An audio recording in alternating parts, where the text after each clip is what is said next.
ছাদে যে মুরগিটা ছিল কালো মুরগিটা, তো সেই মুরগিটা মারা গেছে 2 দিন আগে। তো 2 দিন আগে তামিম খাবার দিতে আসছিল, তো তখন দেখে যে মুরগিটা মারা গেছে। ডিম পারতো তো মুরগিটা, তো হঠাৎ করে নাকি মুরগির ডিমটা জমে মুরগিটা মারা যায়। এই যে এখানে ডিম পারছে আজকেও, একটু আগে নাকি ডিম পারছে। রেগুলার এই জায়গায় পারে না তামিম? ও তামিম বলতেছে রেগুলার নাকি এই জায়গায় পারে। ওরে তামিম পাতি দিছে, খেরের মধ্যে ইয়া দিছে, বাট ওইখানে ডিম ওইখান থেকে পড়ে যায়, মানে ওইটা শুতে পড়ে যায়। বাইরে কোনো লাভ দেয় নাই, প্লাস বাইরে সিঁড়িতে নামে যায় নাই, ও ছাদে সবসময় আসে, ছাদেই থাকে। ও আগে কিন্তু আপনার এই যে উপরে যে ইয়াগুলা, এটা কি বলে, এটা কি কয়?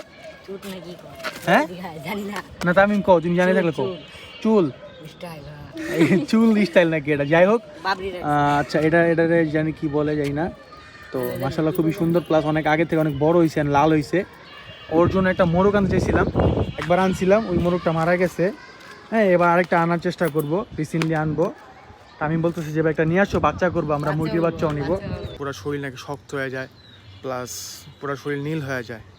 তো রাত্রে নাকি তামিম আসছিল কবুতরে খাবার দিতে, রাত্রেবেলা বাচ্চা ছিল তো, তখন কবুতরে খাবার দিতে এসে দেখে যে মুরগিটা মারা গেছে।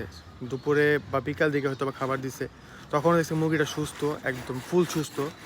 আমি আবার ভিডিও করছিলাম, আমি আমার ছোটো ভাই আসছিল, ও ভিডিও করছে। তো সবসময় খাবার টাবার দিয়ে রাখে, সবসময় পানি টানি দিয়ে রাখে। আর মুরগিটা ফুল সুস্থই ছিল, কোনো অসুস্থ ছিল না। যে হুট করে মারা যাবে সেটা কখনো অ্যাকসেপ্ট করতে পারিনি, বাট মুরগিটার জন্য খারাপ লাগতেছে। তো এখন আমার মুরগিটা নাই।